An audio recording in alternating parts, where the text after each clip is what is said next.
vemo pa, da je to verjetno tudi osnovni razlog, se pravi denar, da do pokrajin ne pride. Aktualna oblast, katerakoli že, ne upa spustiti tiste moči politične iz rok, ki jo drugače ima s tem, ko drži pač vse v rokah.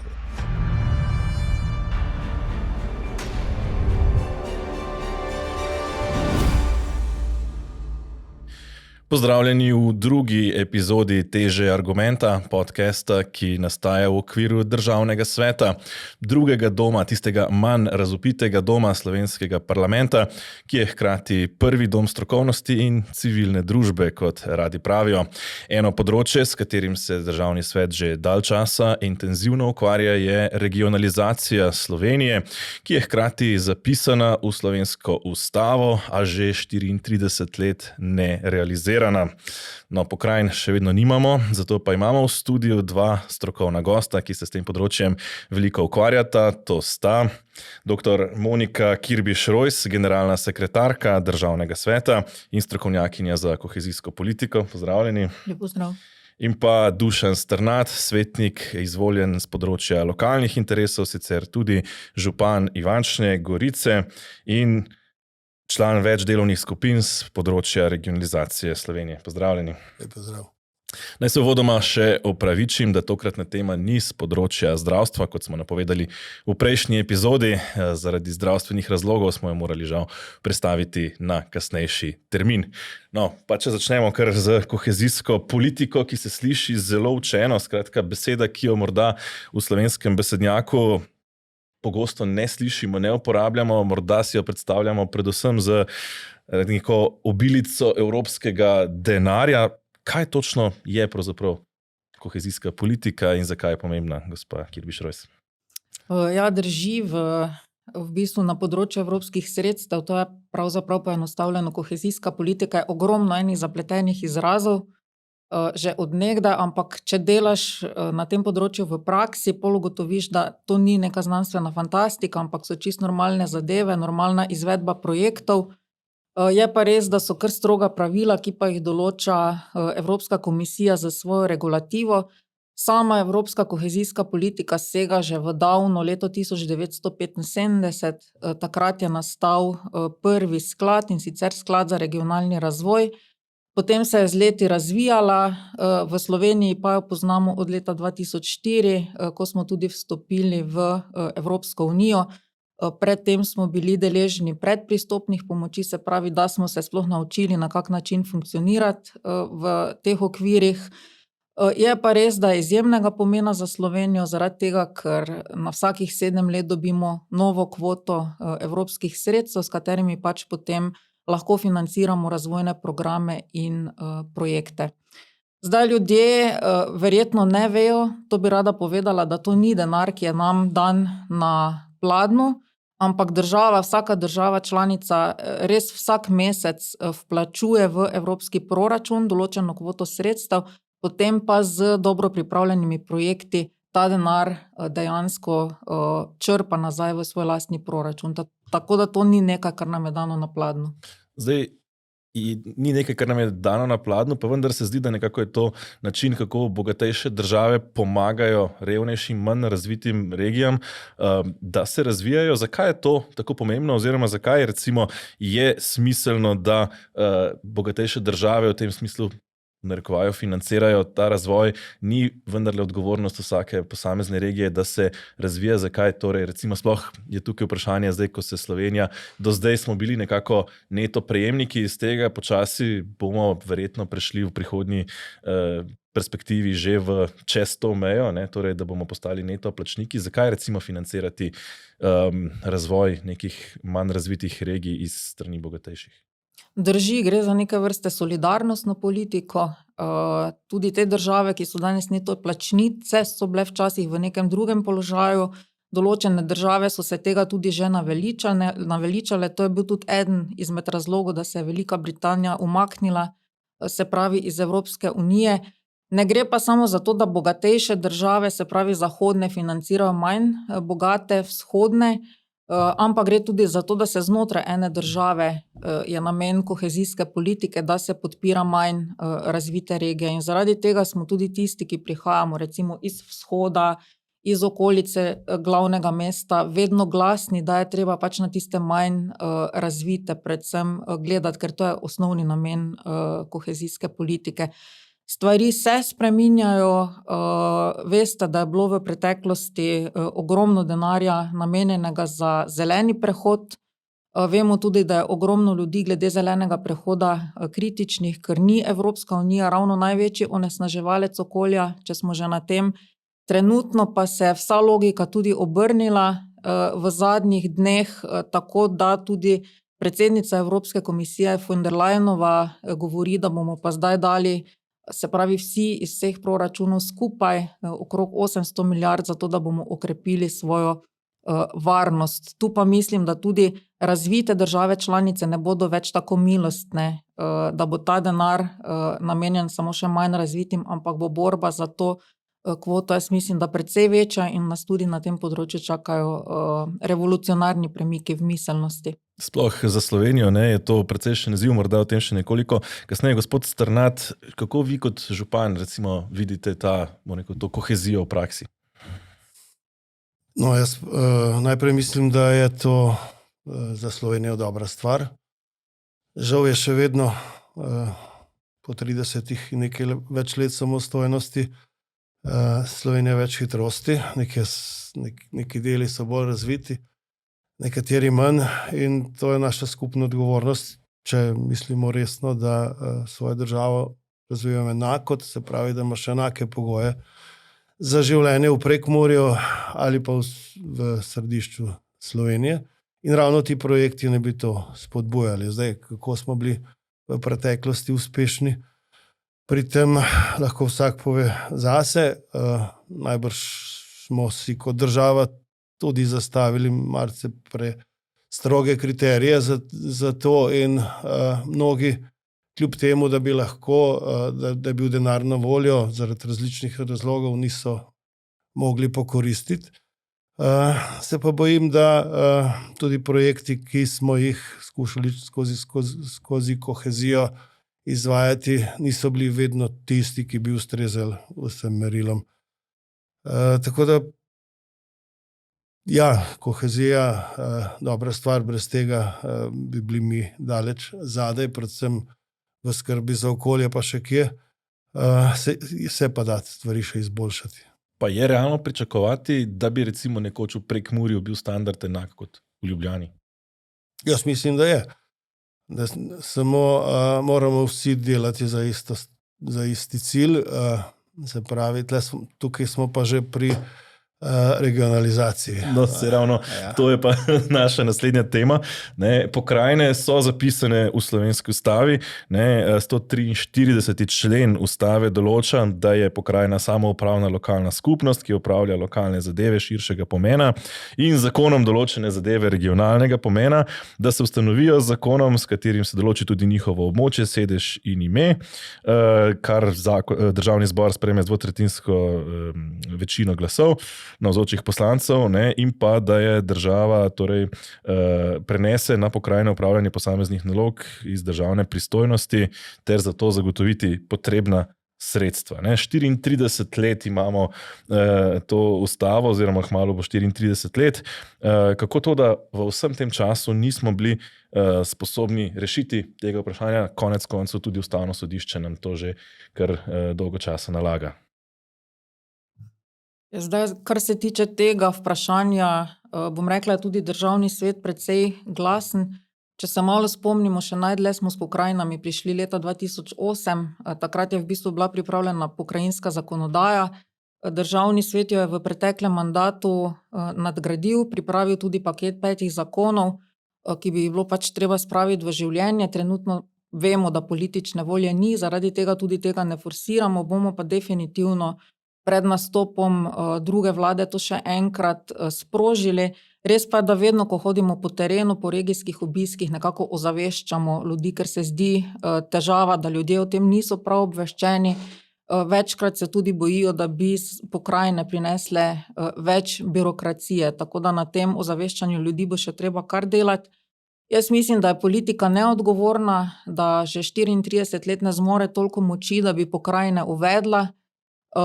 V bistvu so problemi iz dneva v dan večji. Vsi tisti, ki potujemo dnevno, migriramo v Ljubljano, več kot 140.000 nas je že v prometu. Vemo, kakšne so cene nepremičnin, verjetno je tudi to posledica tega, da je na Ljubljano izreden pritisk. Nenazadnje smo imeli tudi poplave leta 2022 in takrat se je tudi izkazalo, da če bi te zadeve bile v pristojnosti regij ali občin, jaz sem prepričana, da bi se reševale hitreje, zaradi tega, ker tudi župani do projektov, do težav, ki se v nekih lokalnih okoljih pojavljajo, pristopajo veliko bolj odgovorno, kot pa nekdo, ki je daleč od teh problemov v Ljubljani. Če jaz prav razumem, če bi imeli pokrajine, ne bi šele prejšnji teden po letu in pol po poplavah podrli šele prve hiše ali kako? Ne, sigurno ne, zaradi tega, ker potem bi tudi odločitve lahko bile sprejete na nivoju občin. Mi tudi zagovarjamo, da se recimo gradbena dovoljenja po vzoru Avstrije lahko izdajo na nivoju občin, ni potrebe, da se odločitve sprejemajo na državni ravni. Prostorsko načrtovanje je naša rak rana, mislim, da je rekord v eni občini iz vzhoda, po 16 let čakajo na to, da se jim spremeni prostorski načrt in posledično pol pač ni možno izvajati projektov. Zdaj, če pogledamo, kako je v tujini, na ravni OECD-ja je 40% sredstev na ravni regij oziroma občin, na ravni Evropske unije je ta delež 33%, medtem ko v Sloveniji pa samo 19% sredstev si država upa spustiti na lokalni nivo. Vedno se pojavljajo strahovi, se pravi, da lokalni nivo, regijski nivo ne bo znal upravljati s temi sredstvi. Jaz glede na izkušnjo lahko rečem, da se tam ravna z sredstvi veliko bolj racionalno kot na državni ravni. Vemo pa, da je to verjetno tudi osnovni razlog, se pravi denar, da do pokrajin ne pride. Ampak jaz mislim, da bi lahko bili toliko pogumni, da bi za začetek vsaj evropska sredstva, blizu 10 milijard jih je treba pokoristiti v celotni kvoti do leta 2029, vsaj en del teh evropskih sredstev bi pa lahko spustili v upravljanje na regionalni nivo in sem prepričana, da bi bila prav porabljena. Se pravi, denar ključni tisti razlog, zakaj se država ne upa iti v to regionalizacijo? No, jaz ne vem, če je ravno samo denar tisti. Jaz se bojim, moje osebno mnenje je, da se pač ne upamo, oziroma aktualna oblast, katerakoli že, ne upa spustiti tiste moči politične iz rok, ki jo drugače ima s tem, ko drži pač vse v rokah. No, jaz sem bil v eni drugi funkciji leta 2008, takrat zdraven, ko smo izvajali kampanjo za uspeh referendumov, ki bi privedli do regionalizacije, in meni je še danes zelo hudo, da zaradi tistega glavnega zakona, ki ni bil sprejet, vse ostalo je nekako bilo potrjeno, nimamo danes pokrajin. Veste, tako je, ne? Tudi če zgradi zlate pločnike nekje na podeželju, pa ljudem ne daš drugih možnosti za življenje, kot so recimo službe, je neumnost pričakovati, da pač ljudje ne bodo rinili za boljše življenje tam, kjer ga lahko imajo. No. In še vedno hodimo ali pa hodijo v centre iskati boljše življenje, podeželje se pa zapušča. No, s tem tudi, ko se zapušča podeželje, tudi nimamo ravno dobre obrambne politike, recimo. Zadnjič je nek župan tam en kolega pojambral, da prej, ko so imeli veliko število prebivalcev, ko so bile vse vasi naseljene, so točno vedeli, kaj se jim dogaja, to je obmejna občina. Zdaj se moje število prebivalcev prepolovilo in seveda tudi meja ni več tako varovana ali pa ne vemo, kaj se tam dogaja. No, če to regionalizacijo ali pa pokrajine primerjamo, podobni strahovi so bili Takrat, ko smo uvajali prvo stopnjo lokalne samouprave, se pravi, ko smo uvajali nove občine. Tudi takrat je bilo rečeno, sej te male občine ne bojo zmogle, sej ne bo ljudi, ne bo tega, ne bo. No pa vendarle vidimo, no jaz sem najbrž eden redkih, ki je bil v tem času v skoraj vseh slovenskih občinah in vidim, kakšen napredek je. Predvsem v tistih občinah, ki prej niso imele upravnih enot. Oziroma te velike občine so glavno spet skrbele samo za centre. No in občine, ki so na novo ustanovile, so pa pravzaprav morale delati vse od začetka. No, taka je tudi recimo naša občina Ivančna Gorica, ki je začela praktično iz nič. Danes smo pa med najbolj razvitimi slovenskimi občinami. Število prebivalcev se nam povečuje, imamo največji naravni prirast v državi in seveda to je podobno se dogaja tudi v drugih občinah, tudi v bistveno manjših, kot smo mi, so poskrbeli za to, da imajo pač te osnovne pogoje.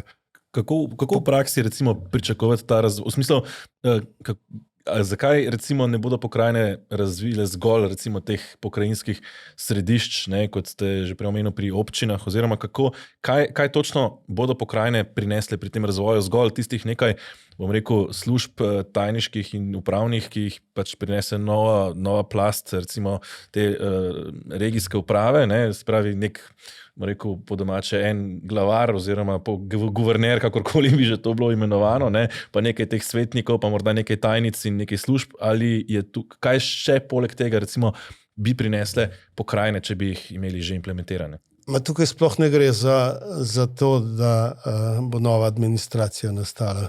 V tem predlogu, ko ga je Državni svet pripravil, je jasno zapisano, so najprej področja, ki bi se dala prenesti na pokrajine in ki bi jih pokrajine gotovo bistveno bolje izvajale, kot jih izvaja država, ko zdaj z enega centra skrbiš za celoten razvoj države. To je praktično nemogoče. Z enim nivojem niže bi lahko to bistveno bolj učinkovito izvajali. Jaz tako pravim, država bi morala poskrbeti za te državnotvorne resore, kot je policija, zunanja politika, obramba, najbrž tudi zdravstvo na tem najvišjem nivoju. Vse ostalo bi šlo lahko na pokrajine. No in kaj se zdaj dogaja? Tudi povezavi z kohezijskimi sredstvi, z temi projekti. Občine zdaj vsaka zase skrbimo za projekt, ki ga boš lahko prijavil na razpise za ta regionalna razvojna sredstva. Bolj malo pa je takih regijskih projektov, ki bi jih lahko skupaj kot regija prijavljali, pa bi bili zelo koristni. Recimo na področju varstva okolja. Zdaj tista občina ali pa tisti del, ki je bolj uspešen, ima odlagališče svoje, tisti, ki pa ne, je podvisen od nekoga drugega. Pa pravzaprav vprašanje, če je to na pravem mestu in podobne stvari. Podobno je v osnovnem zdravstvu. Jaz mislim, da če bi pokrajina skrbela za to, kje bodo zdravniki in kje ne bojo, bi se danes ne pogovarjali, da imamo zdravstvene domove brez zdravnikov, ker se zdravniki tudi iščejo boljše sredine za delo. Tudi srednje šolstvo, recimo do srednjega šolstva, zlahka spustimo na pokrajine. To, kar pa pravimo, da bo zdaj administracija, to bi se pa dalo iz zdajšnjih državnih služb enostavno prenesti na pokrajine in po našem mnenju ne bi bistveno bolj vplivalo na povečanje zaposlovanja. Zdaj, sami ste omenili, ko hodite po Sloveniji po regijskih obiskih, torej Slovenci imamo že nek občutek, vsak, če ga vprašamo, v katero regijo spada, bo vsak nekako znal povedati, da pozna neko regijo, iz katere prihaja. Tudi zanimivo, vsak podsistem države že ima razdeljene neke regije, pa če sem zelo konkreten, imamo 2 kohezijski regiji za Evropsko unijo, 5 tradicionalnih pokrajin, teh, ki so bile, že tradicionalno pred osamosvojitvijo, uveljavljene 6 škofij, 8 volilnih enot, 8 policijskih uprav, 9 zdravstvenih regij, 12 statističnih regij, 58 upravnih enot, ki bi jih sicer radi skrčili spet na 12. Ne? In vsaka od teh regij ima nek svoj zemljevid. Ne? Kako smo mi prišli do tega, oziroma se pravi, vsak že ima nek občutek za te regije, vse je nekako razdeljeno, pa vse nekoliko drugače. Smo morda prepozni celo za to, bom rekel, pokrajinsko razdelitev, oziroma kaj bi lahko to poenotili, recimo, če bi prišlo do pokrajin? Jaz mislim, da nismo prepozni, ampak dejstvo je, da smo se pač v praksi mogli znajti in dejansko živimo po pokrajinah, tako bi rekla. No. In nekako najbolj naravno je, tudi kar se tiče projektov, in to je delovanje po teh statističnih regijah, to je recimo 12, to je neka številka, okoli katere bi se lahko mogoče vrteli ali pa manj, ker spet ni smiselno teh stvari drobiti, zaradi tega, ker smo vseeno premali, če se primerjamo z drugimi državami. Tudi civilna zaščita recimo funkcionira na 13 regijah in tudi v teh regijah že obstajajo tudi administrativne strukture, poleg občin še regionalne agencije in tudi vsi ti ljudje so usposobljeni in bi lahko bila dobra podpora pokrajinam. Tako da ni izgovorov, da se bo povečala administracija, če se tega pametno lotimo, ampak kot že rečeno, pobrati te ljudi iz regionalnih razvojnih agencij, mogoče še koga iz občine, pol te ljudi, ki se vozijo dnevno na delo na ministrstva, lahko delajo v svojih regijah, ker trenutno pa imamo stanje tako, da imamo 212 županov in v nekaterih projektih, kjer je vključenih več resorjev, več ministrstev, potem župani hodijo kot od Poncija do Pilata, od enega resorja do drugega, ti resorji se med seboj ne pogovarjajo, niso usklajeni in na ta način bi se lahko marsikaj rešilo. Recimo Avstrija. V Avstriji se točno ve, da je deželni glavar, ima več besede kot nek minister na Dunaju, se pravi na tistih področjih, ki se tičejo neposredno ljudi. Kot rečeno, državnotvorni resorji, tam, kjer pa nek posamezni državljan nima toliko pravka, pa verjamem, da je smiselno, da ostanejo v centrih. Zdaj tiste države, ki imajo pokrajine, pa so uspešne, recimo Švica, skandinavske države, Avstrija, Nemčija, vsi funkcionirajo, tako da ni razloga, zakaj mi ne bi. Ponavadi se zatakne ravno na nekem tem simboličnem nivoju, ne, ko se pogovarja o pokrajinah, če se ne motim, celo tisti zakon, ki ga je gospod Stanat prej omenil, Nemčiji ni padel ravno tudi zaradi tega, ker nekaterim niso všeč imena, ki se potem tem pokrajinam dajo, ali pa neka občina moti, da je v eni pokrajini in ne v drugi, ali pa da je skupaj z nekom drugim v eni pokrajini in ne v drugi, ker smo morda navajeni teh tradicionalnih regij in potem zdaj, če bi to razdelili na 12 pokrajin, bi se te meje nekako spremenile, čeprav razumem, ne? Kako preseči, bom rekel, to, da se ne bomo vsakič znova ustavili na tem, da nekomu ni všeč ime Koroško-Šaleška regija ali Posavska regija ali nekaj podobnega? V bistvu je to napačen konec, s katerega se lotevamo ustanovljanja pokrajin. Najprej bi mogli začeti z katere naloge je sploh možno prenesti z državnega nivoja pa z občinskega nivoja, pol to finančno ovrednotiti, pol se šele zapletati okrog imen, ker to je najmanj pomembno v končni fazi. Zaradi tega jaz nekako upam, glede na to, da je zakonodaja pripravljena, da če bi bila vlada tako sestavljena koalicija, da bi uspeli tudi v parlamentu doseči potrebno večino, da bi si ta vlada vzela tudi še 2 leti časa, prečesala to zakonodajo, šla čez naloge, finančno vrednotila, prepričala ljudi, z nekimi kampanjami in z obiski po terenu in potem se v neki končni fazi še dogovorila za imena. Na tak način bi se sama te zadeve lotila. Ja, če lahko jaz se bojim, da so ta imena pa število samo zelo priročen izgovor, da do pokrajin ne pride in sem prepričan, če bi državna politika iskreno hotela pokrajine, da bi jih že imela in da bi tudi znali prepričati oziroma pojasniti ljudem, zakaj ni tako pomembno, ali imamo 8 ali 12 pokrajin, važno je, da jih imamo, pa tudi na koncu pa sploh ime pa sploh ne pomembno. To drugi izgovor je, ki sem ga že večkrat slišal, je, da občine nasprotujemo pokrajinam, ker bomo menda nekaj pristojnosti izgubili. Ampak, če se zdaj postavite v kožo občin, kaj vse opravljajo namesto države, ne, bomo z veseljem prepustili kakšne naloge pokrajinam, recimo tale dolgotrajna oskrba, ki je zdaj aktualna, ne. In je bilo rečeno, kako občine ne bomo imeli nikakršnega dela s tem, da nas bodo razbremenili tako dela kot stroškov. No, zdaj slišimo, da je od občin odvisno vse. Ne? Da moramo občine ustanavljati neke zavode, poskrbeti, kdo bo to imel, kdo bo drugo imel. Tudi če glede financ ni rečeno, za kar se dolgotrajne oskrbe in skrbi za starejše, bi zlahka to urejale tudi pokrajine. Tako da, če hočemo priti do pokrajin, bo pač treba najprej nek jasen signal z državne ravni navzdol. In na državni ravni smo seveda tudi državni svetniki. In govoriti isti jezik, ne nazadnje, kot ste pa že rekli, nam pa nekako ustava zapoveduje, da to imamo. Zdaj, ali bomo imeli pokrajine, ali pa bomo spreminjali ustavo. Samo te dve možnosti sta. Zdaj, signal strani vlade je bil zelo jasen po zadnjem posvetu v državnem svetu. Ne? Je zelo jasno vlada sporočila, da tega političnega interesa očitno ni. Ob tem, da imamo vlado, ki ima solidno večino v državnem zboru, ne? Pa vendarle tega interesa ni. Kaj se mora spremeniti, recimo, da bo ta interes se pojavil? Vprašanje za milijon evrov. Mislim pa, da v tem mandatu res nimamo nikakršnih možnosti, da se pogovarjamo še o uvedbi pokrajin resno.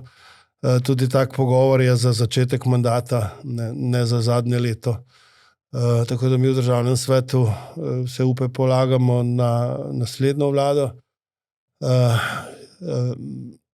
ki bo razumela, da te stvari treba urediti in jih tudi bila pripravljena urediti. Nekaj signalov je. Mi smo pripravljeni sodelovati in upamo na najboljše. So pokrajine bolj vprašanje podeželja ali tudi vprašanje mest, oziroma, če vas izovem drugače, kaj bo Ljubljana izgubila, če se recimo uvedejo pokrajine, če sploh kaj? Ne, po mojem mnenju bi moralo to zanimati vse, zaradi tega, ker tudi po neki naravni poti vse pol gravitira k nekim večjim mestom. Tega se ne moreš izogniti. Tudi vedno so tiste najboljše službe so v mestih, to je dejstvo. Tako da tudi Ljubljana, glede na to, da obstaja tudi poseben zakon o glavnem mestu, da ima tudi dostop do številnih programov v Evropski uniji, do katerih druge občine sploh ne morejo dostopati, se tega ne bi smela bati. No, jaz mislim, da je Ljubljana nekoliko posebni situaciji glede na ostala večja mesta v državi.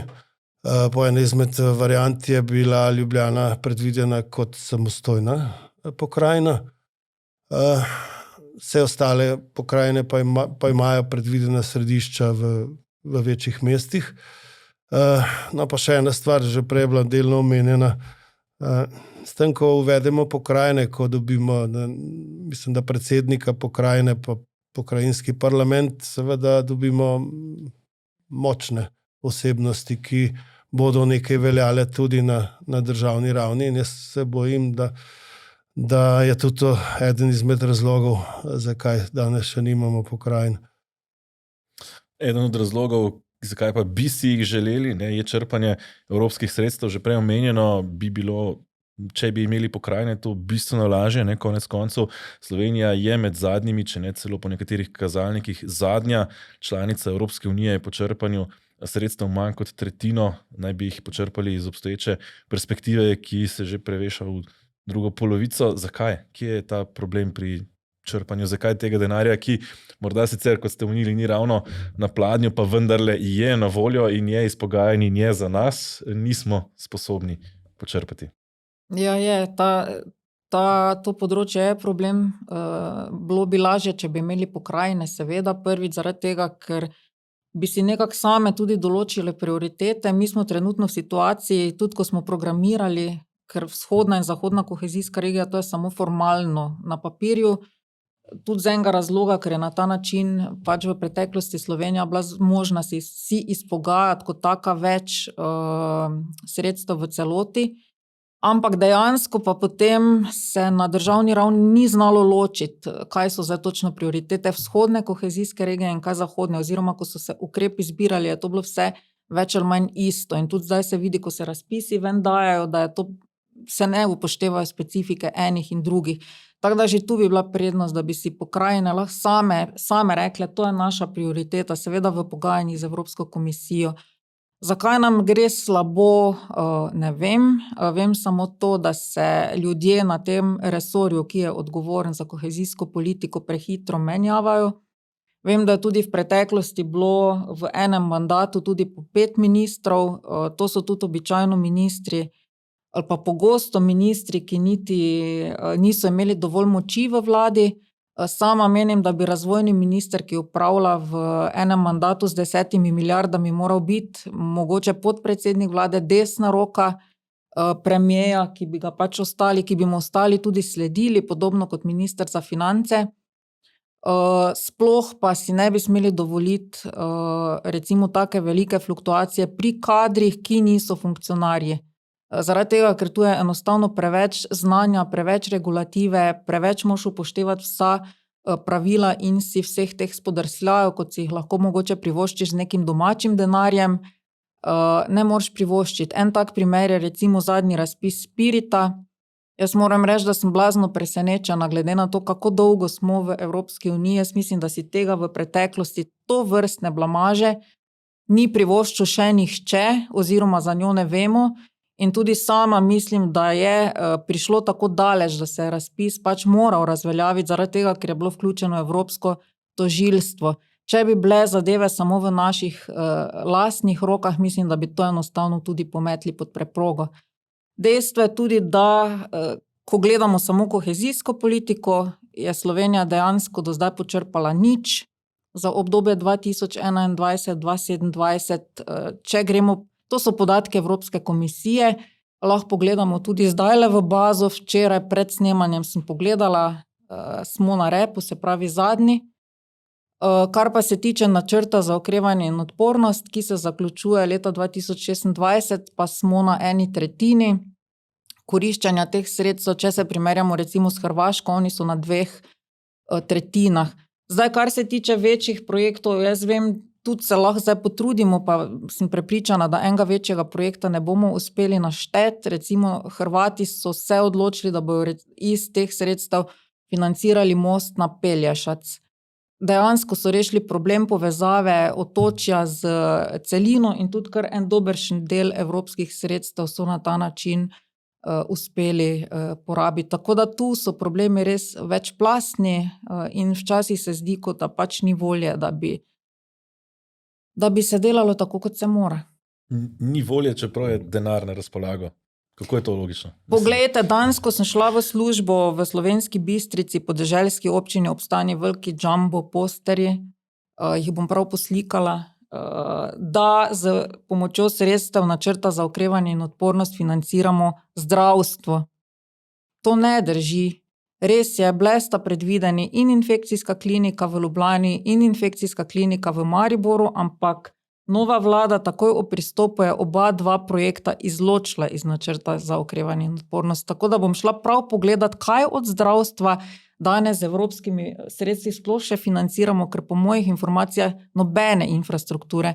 Čeprav zaradi covida je bilo prvič sploh v zgodovini Evropske unije dana možnost, da pofinanciramo zdravstveno infrastrukturo in domove za starejše. Ampak ker pač je treba pripraviti projekte skladno s pravili in biti hiter, se je pač to izločilo in se bo verjetno financiralo sredstvi iz domačega proračuna, če se sploh bo. Kako lokalno, recimo, vidite ta isti problem črpanja evropskih sredstev? Kje se zatika, zakaj recimo na občinski ravni ne pride do tega, je problem spet državna raven? No, jaz prihajam iz občine, ki je v srednji Sloveniji, smo med najbolj razvitimi in imamo do teh sredstev še posebej otežen dostop. tisto, kar pa nam pripada, pa uspemo pokoristiti. Slišim pa od kolegov županov, da je pogosto problem tudi višina sofinanciranja. S tem že trčimo tudi na občinski denar, ki ga je vedno premalo. In če ga moraš večji odstotek nameniti za sofinanciranje investicij, pogosto pridemo tudi do tega, da bi bila neka investicija dobrodošla oziroma nujna v občini, pa je vendarle zaradi tega, ker ne moramo zagotoviti ali pa ne morejo zagotoviti lastnega deleža, enostavno ne prijavijo. Drugače pa imamo tudi svoje vrstne kriterije za dostop. Recimo eden od načinov, ena od možnosti je gradnja kanalizacij po vodovodu. Slovenijo smo razdelili na stotine, najbrž na tisoče aglomeracij, se temu reče, kjer moramo zgraditi javno kanalizacijsko omrežje, vendar tega s pomočjo evropskih sredstev lahko gradiš samo, če imaš, mislim, da 2000 populacijskih enot. Teh je pa zelo malo v Sloveniji, oziroma v glavnem so narejene. Tistih po 2000 je pa še ogromno, ampak zato nam ta evropski denar ne pripada, če poenostavimo. Podobno je z vodovodi. Če bi združili te aglomeracije, bi nam pa pripadalo. Ali pa spustimo kriterij. Danes je vsaka kanalizacija za 500 PE oziroma 500 prebivalcev se vrednoti v milijonih. To se ne pogovarjamo več o 100 tisočih, zdaj se samo o milijonih. In to je za eno občino velik denar. In ne presežeš pa teh 2000 in enostavno ne moreš z njim kandidirati. Podobno je kot rečeno z vodovodi. Pa slišim, da smo si sami postavili take kriterije, tako da jaz nekih stvari preprosto ne razumem. Še ena stvar, ki jo pa jaz ne razumem, omenjeno te klinike, ki naj bi jih gradili iz evropskega denarja, jih ne bomo. Letos pa je državnemu svetu, oziroma državni zbor, državnemu svetu oduzel del sredstev z razlago, da jih bolj potrebuje onkologija. Kako zdaj to, torej državnemu svetu, demokratični instituciji jemljemo denar za zdravstvo, hkrati ga pa puščamo v Bruslju za to isto zdravstvo? No, to smo imeli kar zanimivo razpravo na Komisiji za nadzor javnih financ, zaradi tega, ker državni svet ima res tako majhen proračun in jaz verjamem, da tudi 500 tisoč evrov ne bo rešilo zdravstva. Ampak saj ni v tem težava. Težava je v tem, da je tam res so milijarde evropskih sredstev, milijoni, in tu se pa malenkost jemlje državnemu svetu, ampak tudi to vemo zakaj, zaradi tega, ker pač povemo neko svoje mnenje na glas, trudimo se, da nismo žaljivi, ampak vseeno pa mogoče povemo, kar komu ni všeč, in pač zaradi tega smo bili ob en delček svojega proračuna. Se pravi, to čisto maščevanje bi lahko po domače rekli. Verjetno, ja. Ali pa upamo, da temu ni tako, recimo.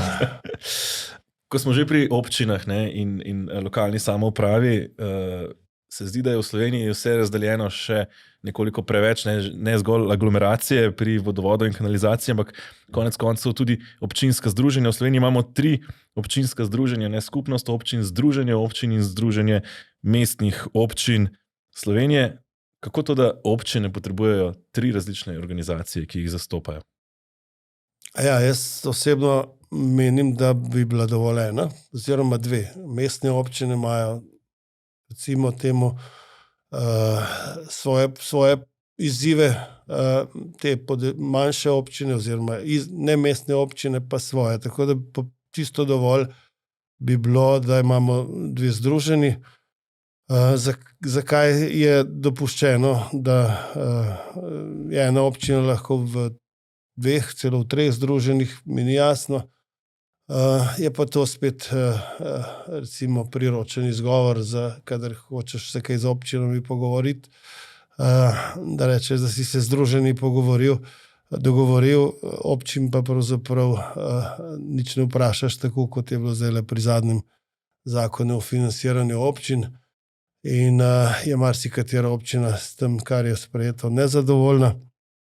Upamo pa, da se motimo in da bo to, kar trdijo te, ki so zakon sprejeli, res, in da bomo vsi deležni dovolj denarja za svoje potrebe. Kje vidite največ problemov pri tem novem zakonu o financiranju občin?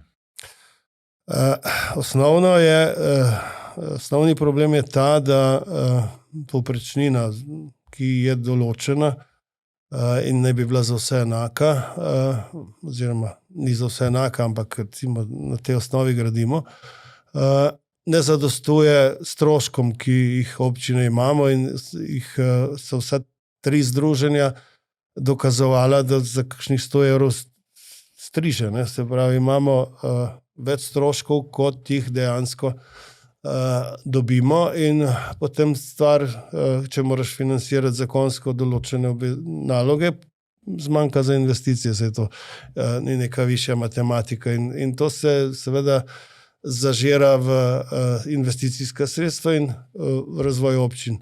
Zdaj, glavni kamen spotike pa so bila dodatna sredstva, 1,5%, ki so bila dodeljena občinam mimo teh pogajanj o povprečnini. Se to je dobrodošlo, no? Da ne bo nekdo, dodatna sredstva so dobrodošla, problematičen pa se nam zdi, vsaj nekaterim, ta način delitve oziroma formula, ki nekaterim daje več kot drugim oziroma naj bi pokrivala stroške, ki jih ene občine imajo več kot druge. Ko pa pregledaš seznam občin, ki so dobile zdaj ta sredstva, pa vidiš, da se ne moreš znebiti občutka, da se nagrajuje tiste, ki so potrošili več in kaznuje tiste, ki so bili ali pa smo bili pri tem v preteklosti varčni. Recimo pri zaposlovanju, pri ustanavljanju zavodov, takih ali drugačnih. No, jaz sem slišal mnogo argumentov, da temu, kar smo mi govorili, da temu ni tako. Upam, da se jaz motim in da imajo oni prav. Vendarle se zdi, da je okoli tega tudi med samimi občinami oziroma temi občinskimi združenji, ki so bila običajno složna, ne, ko je šlo za pogajanje proti vladi, tokrat pa prišlo do nekega razdora. Je ta vtis napačen oziroma kako to razumete? Ja, žal je temu res tako. Jaz sem večkrat opozarjal, pa tudi drugi kolegi, da si ne smemo dopustiti, da se občine med sabo spremo. Tokrat se je recimo to zgodilo. No. Doslej smo vedno bile vsa združenja enotni proti vladi v pogajanjih in smo tudi nekaj dosegli. Tokrat pa eno združenje, to je Združenje občin Slovenije, tega dogovora ni podpisalo. Vsebuje oziroma ima 126 članic in to je kar velika številka, ki priča temu, da ta dogovor le ni bil tako enoten, kot se prikazuje navzven. Še ena stvar, s katero se aktivno ukvarjate, ne, je urejanje lastništva kategoriziranih občinskih cest v zasebni lasti. Tudi to je problem, ki ima, lahko rečemo, že zelo dolgo brado. Kje je torej največ težav oziroma kako jih naslavljati? Se bojim, da imamo premalo časa, da bi problem do potankosti pojasnili. Vendar le treba pojasniti, da se mi pogovarjamo o tem, da so se v času prejšnje države gradile ceste po zasebnih zemljiščih, ko pogosto zato, da je neka vas ali pa neko naselje ali pa dobilo cesto, seveda ni bilo treba nobenih papirjev, ko so pogosto to gradili samo prispevki, samo da s fizičnim delom tudi ljudje, samo da so dobili cesto in tukaj je bila lastnina še najmanjši problem. No in teh cest je bilo ogromno. Ne? Zdaj pa v tej naši državi, Sloveniji, pa je lastnina seveda postala svetinja in tisti, ki so lastniki cest, lastniki zemljišč, kjer so ceste, so pravzaprav se začeli spraševati, po mojem gre cesta, zakaj pa jaz ne bi za to nekaj dobil. No in temu seveda pritrjujejo tudi sklepi, najprej sklep Ustavnega sodišča, potem tudi sklepi sodišč in upravnih enot, in zdaj so občine postavljene, pa tudi država, tudi država ima marsikakšno to reč še neurejeno.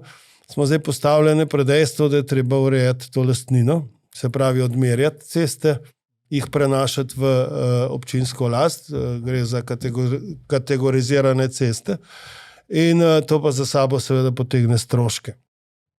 In ti stroški so pa izjemno visoki. No, jaz sem zdaj trenutno tale moja delovna skupina oziroma naša delovna skupina, jaz te samo vodim, oziroma skuša dobiti celotno sliko, koliko teh, kako velika je ta problematika. Pred leti smo rekli, da je še 20,000 kilometrov cest takih, no, zdaj bomo skušali to tudi dejansko dokazati. No in če se to nekako pomnožimo, seštejemo stroške tako odkupov kot odmer, pridemo v milijarde. In to pa je, kot sem že nekajkrat rekel, podoben znesek ali pa celo višji, kot ga bo država dala za dolgotrajno oskrbo, in tega denarja občine nimajo. Se pa bojim, da trenutno ni niti posluha, da bi saj zakonodajo prilagodili tako, da bi se stvari reševale postopoma, da bi določile enotne cene in da bi nekako v enem določenem času se to rešilo. Občine se zavedamo, da je to treba urediti, vendarle ob trenutni situaciji se bojim, da bo to samo še slabše in slabo voljo. Pa smo spet pri regionalizaciji. Zdaj, če zaključimo morda v smeri prihodnosti, kateri koraki, recimo, so tisti koraki, ki bi si jih želeli oziroma ki jih nameravate morda tudi kot državni svet potegniti za naprej? Torej, na področju pokrajin, na področju evropskih sredstev, kateri so tisti koraki, ki so recimo naslednji na vrsti? Zdaj, kar se tiče evropskih sredstev, smo opozorili na to, da ni črpanja, tako da mislim, da smo bili slišani. Zaradi tega, ker tudi vlada, kolikor smo seznanjeni, je na zadnji seji sprejela ukrepe za pospešitev tega črpanja. Dejstvo je, da v Evropski uniji se že sestajajo skupine, ki govorijo o tem, kako bo ta kohezijska politika izgledala po letu 2027. Kot rečeno, se pa tudi naš svet tako hitro spreminja, da se seveda potem prioritete temu tudi prilagajajo. Tako da, kot že rečeno, se tudi prvič, odkar pomnim, govori, da bo treba dati več za varnost. No, in bo se videlo, v katero smer bodo te stvari šle. Res pa je, da si tudi želimo, da nas vlada obvešča o tem, kaj se pogovarjajo v Bruslju, ker vemo, da ob zadnjem obisku imel tudi predsednik vlade zadržke s tem, da bi te informacije delil z javnostjo. Pač radi bi vedeli, v katero smer bo to šlo, da se tudi znajo potem tisti, ki projekte pripravljajo, pripraviti. Zaradi tega, ker zdaj tudi številni pripravljajo neke dokumentacije za projekte na zalogo in prav je, da se ve, katere so prioritete. Zdaj, kar pa se tiče regij, mi bomo na tem vztrajali v tem mandatu, se pravi vedno znova, ko bomo šli na teren, bomo o teh stvarih govorili, tako z župani, s podjetji in pa tudi z ostalimi, tudi v vseh naših sporočilih, ki jih dajemo za javnost, o pokrajinah govorimo, na posvetih in vse posod, kjer je možno. Kot rečeno, se bomo pa sigurno še posvetovali v državnem svetu, kdaj je tisti pravi trenutek, da se spet ta zakonodaja ponovno vloži v zakonodajno proceduro, iz katere smo celo sami umaknili, ker smo videli, da ni podpore in bi nam jo bil državni svet takrat gladko malo zavrnil, v to smo prepričani. Državni zbor. Pardon, državni zbor.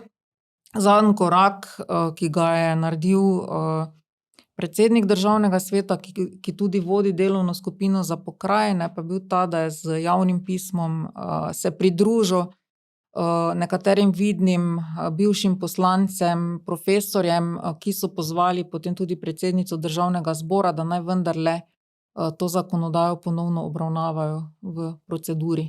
Če strnemo, se pravi, za pokrajine v Sloveniji imamo pripravljeno vse, samo še večino v Državnem zboru moramo najti, da jih lahko uzakonimo.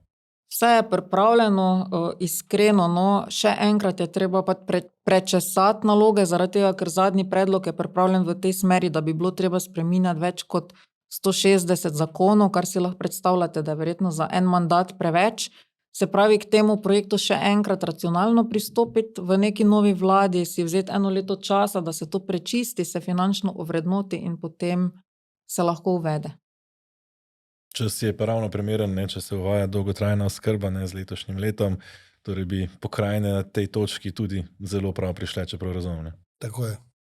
Gospa Monika Kirbiš-Rojc, gospod Dušan Strnad, najlepša hvala za sodelovanje v tem tokratni epizodi podcasta Teža argumenta. Spoštovani gledalci, hvala, ker ste bili z nami, ker ste vztrajali do konca. Ne zamudite tudi naših naslednjih epizod, kjer se bomo dotaknili ključnih tem za razvoj slovenske države. Ena izmed njih, kot obljubljeno, bo tudi zdravstvo. Pa lep pozdrav do prihodnjič.